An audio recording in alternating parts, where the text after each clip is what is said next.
नमस्कार। आज हम जिस केस के बारे में बात करेंगे, उस दुर्घटना की घटित होने की जगह है जमशेदपुर। बात है 17 नवंबर 2021 की, यानी 17 नवंबर 2021 की। जमशेदपुर में एक जगह है टेल्को। टेल्को हम सभी जानते हैं टाटा की कंपनी है और वहाँ पर टाटा और इन सब से जुड़ी हुई चीज़ें हैं और लगभग ये पूरी आबादी ही टाटा के वजह से है। यहाँ एक तार कंपनी इलाका है और वहाँ पर एक नदी है। इस नदी के आसपास का जो इलाका है वो बहुत ज़्यादा भीड़ भाड़ वाला नहीं है, सन्नाटा रहता है, ट्रैफिक भी इतना ज़्यादा नहीं है। तो 17 नवंबर को कुछ बच्चे खेल रहे थे नदी के किनारे। अचानक उनकी नज़र नदी में तैरती हुई प्लास्टिक की बोरी पर पड़ी। अब बच्चे हैं, उन्हें लगा होगा कुछ मिल गया, बच्चों की उत्सुकता होती है। बच्चे जब बोरी के करीब गए तो उन्होंने देखा कि उस बोरी में से दो इंसानी उंगलियां झांक रही हैं। उन झांकती हुई उंगलियों ने बच्चों को खौफजदा कर दिया। वे घबरा गए, डर गए। वहाँ से चीखते हुए भागते हैं कुछ लोग गुजर रहे थे। तो बच्चों ने उस बोरी के बारे में बताया और बताया कि हमने उसमें उंगलियां देखी हैं। स्वाभाविक है, बात लोगों से होती हुई पुलिस तक पहुंची। पुलिस मौके पर आती है, बोरी बाहर निकालती है। बोरी के अंदर एक लड़की की लाश थी। देख के लग रहा था कि इस बात को कई दिन हो गए हैं, लाश पानी में रहकर फूल चुकी थी। लेकिन लाश के जो कपड़े थे और जो गहने उस लड़की ने पहन रखे थे वो सही सलामत थे। पुलिस लाश को उठाकर, जो आम प्रक्रिया होती है, पोस्टमार्टम के लिए भेज देती है। लाश की शक्ल ऐसी तो थी नहीं कि उसकी पहचान हो सकती, जैसा हमने शुरू में ही बताया कि लाश फूल चुकी थी और पानी में रहने के कारण इसका कलर भी एकदम चेंज हो गया था। पूरी ऊपर की जो स्किन थी वो सफ़ेद हो गई थी। अब चेहरा तो पहचाना जा नहीं सकता था, तो पुलिस ने सबसे पहला ये काम किया कि चेहरा तो पहचाना जा नहीं सकता था, पुलिस ने अंदाज़ा लगाया। पोस्टमार्टम रिपोर्ट आने के बाद थोड़ा पता चलेगा कि और क्या होगा, लेकिन उन्होंने एक मोटा मोटा अंदाज़ा लगाया कि लड़की की उम्र लगभग 28 से 30 के बीच में होगी। तमाम थानों को खबर कर दी गई। अगर आपके थाने में कोई मिसिंग की कंप्लेंट आई हो या कोई गुमशुदा की तहरीर आपके पास आई है तो बताइए। और वहाँ के जो एसपी सिटी थे उस वक्त के, सुभाष चंद्र जाट, वो इस केस पर नज़र रखे हुए थे। पुलिस के हाथ अब तक तो मायूसी ही लगी थी, किसी भी थाने से कोई खबर नहीं आई कि यहाँ कोई मिसिंग कंप्लेंट दर्ज हुई है। अब पुलिस के सामने दिक्कत ये थी कि अगर लड़की गायब नहीं हुई है, आसपास में कोई रिपोर्ट नहीं है, तो ये जो लड़की है जिसकी लाश मिली है, क्या जमशेदपुर के बाहर की है? क्या बाहर से आके किसी ने कत्ल किया है और लाश को नदी में फेंक दिया है, या कत्ल ही बाहर हुआ है, केवल लाश को यहाँ लाकर नदी में फेंक दिया गया है? अब यदि बात आसपास की ना हो तो थोड़ा और भी मुश्किल हो जाता है लाश को आइडेंटिफाई करना। बाहर के सारे तार खंगालने पड़ते हैं, लोगों को टटोलना पड़ता है, लेकिन पुलिस अपनी कोशिश में लगी रही, कोशिश करती रही। इसी कोशिश के दौरान अचानक पुलिस को एक खबर हाथ लगी। खबर ये थी कि इस जमशेदपुर में एक पॉश एरिया है, साउथ पार्क। वहाँ एक वर्षा नाम की लड़की रहती थी जो बहुत दिनों से गायब है। अब जब ये खबर हाथ आई तो पुलिस ने एसपी सिटी को भी ये खबर दी और साउथ पार्क एरिया में थोड़ा टटोला तो पता चला कि हाँ, वर्षा नाम की एक लड़की है जो ब्यूटी एक्सपर्ट है और यूपीएससी की तैयारी कर रही है एग्ज़ाम की, और वो लड़की घर से गायब है। उसको गायब हुए कई दिन हो चुके हैं। पता चला कि वो लड़की करीब 12 नवंबर से ही दिखी नहीं है, लेकिन उसके गायब होने की रिपोर्ट अब तक घर वालों ने पुलिस स्टेशन में नहीं लिखवाई है। पुलिस ने अपनी तरफ से आस पड़ोस में पता करना शुरू किया। अब पुलिस हैरानी में थी क्योंकि लोगों ने इस बात की तस्दीक की थी कि हाँ, वो लड़की 12 नवंबर से नहीं दिखी है। 12 नवंबर से गायब थी, 17 को लाश मिली, लगभग एक हफ्ता गुजर गया था, लेकिन घर वालों की तरफ से कोई रिपोर्ट नहीं थी।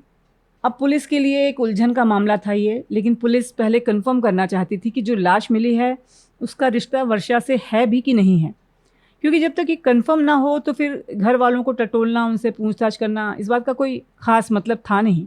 और ये भी हो सकता है कि वो जो वर्षा है वो अपनी मर्ज़ी से कहीं गई हो, घर वालों को पता हो, क्योंकि जब तक घर वाले कंप्लेन ना करें तो आप दावा नहीं कर सकते कि कोई गुम है या मिसिंग है या किडनैप हो गया है। पहले तो घर वालों को ही आगे आना पड़ता है। यहाँ तो मामला उल्टा था, घर वालों की तरफ से कोई कंप्लेन तो थी नहीं। पुलिस ने फैसला किया कि वो एटलीस्ट एक बार जाके घर वालों से इतना तो पूछेगी कि उनकी लड़की कहाँ गई है। पुलिस ने डेड बॉडी को भी अभी तक संभाल कर रखा हुआ था। पुलिस ने बताया कि हमें एक लड़की की लाश मिली है हालांकि आपने कोई रिपोर्ट तो नहीं लिखाई है, लेकिन आप फिर भी हमारे साथ चलकर क्या एक बार ये शिनाख्त कर सकते हैं कि वो जो डेड बॉडी है वो आपकी वर्षा की तो नहीं? घर वाले सुनकर पहले तो हैरान हुए और उन्होंने कहा कि नहीं नहीं, वो लाश वर्षा की नहीं हो सकती, लेकिन पुलिस के इंसिस्ट करने पर वो मॉर्चरी जाते हैं। अब जैसे मैंने शुरू में ही बताया कि लाश पहचाने जाने लायक तो नहीं थी, लेकिन जो कपड़े और जेवर थे पुलिस के पास वो उन्होंने दिखाए, और जैसे ही घर वालों ने देखा उनके चेहरे का रंग उड़ गया। अचानक वहाँ पर मातम पसर गया। लेकिन फिर एक बात और पता चली घर वालों से कि वर्षा की शादी हो चुकी थी और उसके पति का नाम था विशाल मेहता। लेकिन शादी के कुछ वक्त बाद ही पति पत्नी में बनी नहीं तो वर्षा अपने घर लौट आई। उधर विशाल मेहता भी जो था उसने वर्षा को बिना तलाक दिए दूसरी शादी कर ली। सारी घटना को देखते हुए पुलिस ऑफिशियली ये जानना चाहती थी कि इसके पीछे क्या वजह है। पुलिस ने घर वालों से पूछा कि किसी का भी बच्चा गायब होता है तो लोग कंप्लेन करते हैं, लेकिन आप पुलिस के पास नहीं गए, आपने ऐसा क्यों किया? घर वालों ने जवाब दिया कि एक्चुअली ये पहली बार नहीं है, इससे पहले भी कई बार वर्षा घर से बाहर जाती थी, 2-4 दिन में लौट आती थी, कई बार 1 हफ्ते में लौट आती थी, अपने दोस्तों के साथ होती थी, और हमें चूँकि बता के वो जाती थी इसलिए हमें फ़िक्र नहीं होती थी। और इस बार भी ऐसा था कि वो कोई लड़ झगड़ के तो गई नहीं थी, पहले भी कई बार ऐसा हो चुका था, तो हमने इन बातों को सीरियसली नहीं लिया और इसीलिए हम पुलिस के पास भी नहीं गए। पुलिस ने पूछा लास्ट वो कब और कितने बजे घर से निकली थी, तो घर वालों ने बताया कि वो 12 नवंबर को निकली थी करीब 8 साढ़े 8 के बीच, और उसके बाद वो नहीं आई। अब पुलिस ने दोस्तों को खंगालना शुरू किया। एक लंबी लिस्ट थी, पुलिस ने शॉर्ट लिस्ट किया, लेकिन सबसे पहले पुलिस ने वर्षा के पति को टारगेट किया, क्योंकि एक तो दोनों के रिश्ते ख़राब थे, दूसरा उसने वर्षा को बिना तलाक दिए ही दूसरी शादी कर ली थी। एक तरह से ये इलीगल है हिंदू मैरिज एक्ट के तहत। तो पुलिस ने पहले तो अपने सारे मुखबिर लगाए विशाल मेहता की तरफ, इसके बारे में खंगाला कि वो कहाँ था, क्या कर रहा था, उससे पूछताछ की, उसके फ़ोन के डिटेल्स निकाले, फ़ोन की लोकेशन निकाली। तो 12 नवंबर के बारे में जो भी जानकारी विशाल मेहता ने दी वो बिल्कुल सही थी, लोकेशन के हिसाब से भी और कॉल डिटेल के भी हिसाब से भी। तो धीरे धीरे पुलिस को लगा कि इसमें विशाल मेहता का कोई रोल हो नहीं सकता। वर्षा के कत्ल से अब पुलिस ने सबसे पहले विशाल मेहता को साइड किया और बाकी दोस्तों पर अपनी नज़रें घुमाई। धीरे धीरे तमाम दोस्तों को शॉर्ट लिस्ट करते करते पुलिस आखिरकार 2 दोस्तों पर आकर ज़ीरो इन होती है। इनमें से एक का नाम था जिम और एक का नाम था धर्मेंद्र, और वो इसलिए कि पुलिस ने देखा कि वर्षा की कॉल डिटेल में जो सबसे ज़्यादा बात होती थी वो इन दोनों से ही होती थी। जिमी और वर्षा कॉलेज में साथ थे, दोनों की बहुत पुरानी दोस्ती थी, घर वाले जानते थे। जिमी के साथ वो अक्सर रहती भी थी, घूमती थी। धर्मेंद्र भी उसका दोस्त था, लेकिन धर्मेंद्र के बारे में जब डिटेल पता किया तो पुलिस पहली बार चौंकती है। पता चला कि जो धर्मेंद्र है, इसी जमशेदपुर में एक पुलिस स्टेशन है साक्षी, वहाँ पर वो ASI है, असिस्टेंट सब इंस्पेक्टर। अब पुलिस को लगा कि ठीक है, पुलिस वाले भी आदमी होते हैं, धर्मेंद्र की भी दोस्ती होगी जैसे जिम की है। अब उन्होंने इन दोनों के फ़ोन को खंगालने का फ़ैसला किया। धर्मेंद्र की कॉल डिटेल से पुलिस को फ़ायदा हुआ। 12 नवंबर को 9 से 10:30 तक वर्षा की और धर्मेंद्र की लोकेशन लगभग एक ही थी। पुलिस ने धर्मेंद्र को फ़ोन किया तो उसने बताया कि वो अपने घर छुट्टी पर आया हुआ है। धर्मेंद्र बिहार के आरा का रहने वाला था और 14 नवंबर से वो छुट्टी पे था। हालांकि ऐसा नहीं था कि उसने ये छुट्टी कोई बहुत आनन फानन में अप्लाई की थी। पुलिस ने जब पता किया तो उन्हें ये पता चला कि ये छुट्टी उसने बहुत पहले से अप्लाई कर रखी थी। फिर भी कॉल डिटेल और सेम लोकेशन को देखते हुए जमशेदपुर की एक पुलिस टीम आरा गई और धर्मेंद्र को अपने साथ लेकर आई। धर्मेंद्र के सामने जब कॉल डिटेल और लोकेशन डिटेल्स रखी गई तो उसके पास झूठ बोलने के लिए ज़्यादा कुछ था नहीं। ऐसा नहीं था कि उसने चकमा देने की कोशिश नहीं की, लेकिन जब लोकेशन एक मिला, कॉल डिटेल से सिद्ध हो गया था कि बातचीत हो रही थी, तो सारे इफ बट ख़त्म हो गए। धर्मेंद्र समझ गया कि वो घिर गया है, क्योंकि वो भी एक पुलिस वाला था, उसे पता था कि पुलिस किस तरीके से चीज़ों को बाहर निकालती है। इसके बाद उसने सारी कहानी सुनाई। 12 नवंबर को रात 8:30 बजे उसी ने पहला फ़ोन किया कि मैं तुमसे मिलना चाहता हूँ, और फिर वर्षा को अपने घर बुलाया। घर पर ये अकेला था। वर्षा वहाँ करीब 8:30 से लेकर करीब 10:30 तक रही। इसी दौरान दोनों में किसी बात पर झगड़ा हो गया। झगड़े के दौरान धर्मेंद्र ने वर्षा का सिर दीवार पर दे मारा और वो बेहोश हो गई। फिर उसने वर्षा का गला घूंटा।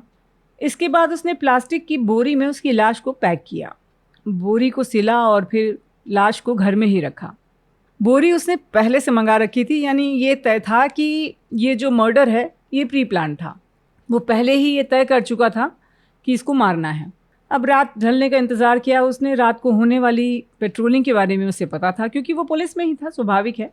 उसने अलग अलग बीट के लोगों को फ़ोन किया, उनका लोकेशन फ़ोन पर पता किया, और जब उसने सबके लोकेशन पता किए तो उसे पता चला कि तार कंपनी का जो इलाका है, जो टेल्को का है, वहाँ जो नदी है उस तरफ कोई पुलिस वाला नहीं है।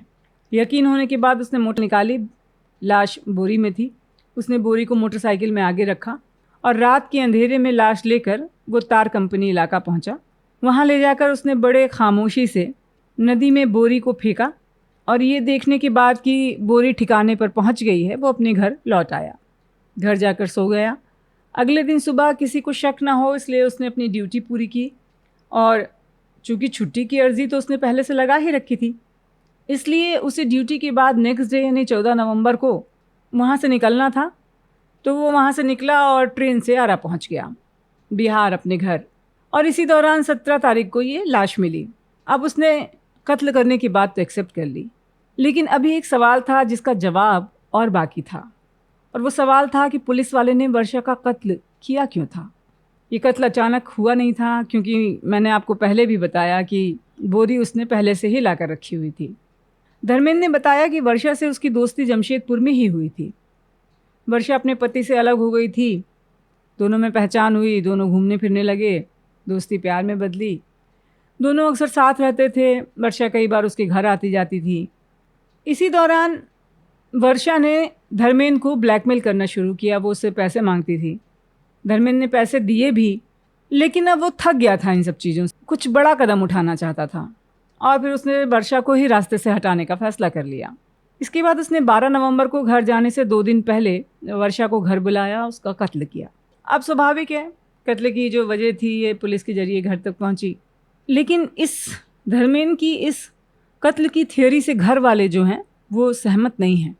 एक तो उनका कहना ये है कि वर्षा धर्मेंद्र को ब्लैकमेल कर रही थी। ये बात गलत है। ऐसा संभव ही नहीं है कि वर्षा किसी को ब्लैकमेल कर रही हो, जिस तरह की वो लड़की थी। और दूसरी चीज़ ये भी है कि उनका कहना है कि धर्मेंद्र के साथ इस कत्ल में कोई और भी शामिल था, क्योंकि वर्षा को कत्ल करने के बाद लाश को बोरी में डालना, फिर अकेले इतनी दूर बाइक पर ले जाना, नदी में फेंकना, ये अकेले संभव नहीं है। घर वालों का कहना ये है कि पुलिस इसमें कुछ और पुलिस वाले जो मिले होंगे उनको बचा रही है, या इस तरीके के उनके एलिगेशंस हैं। धर्मेंद्र ने वर्षा का जो मोबाइल था उससे सारी चीज़ें डिलीट कर दी थी और उसके मोबाइल के टुकड़े करके उनको अलग अलग जगहों पर फेंक दिया था। अब धर्मेंद्र से पूछताछ करके पुलिस ने उन टुकड़ों को समेटने बटोरने की कोशिश की कि यदि कुछ मिल जाए। तो इस तरह वर्षा मर्डर केस का निपटारा पुलिस ने किया। हम अपने इस कार्यक्रम में जो भी केसेस आपको बता रहे हैं उनका एक फॉलोअप ज़रूर लाएंगे और पता करने की कोशिश करेंगे अपने सूत्रों के द्वारा कि इन मर्डर केस में कितने केसेस का निपटान हुआ, कितने में सज़ा हुई, नहीं हुई। तो वो किसी न किसी अंक में हम आपको ज़रूर बताएंगे। और आप लोगों से फिर मुलाकात होती है, तब तक के लिए नमस्ते।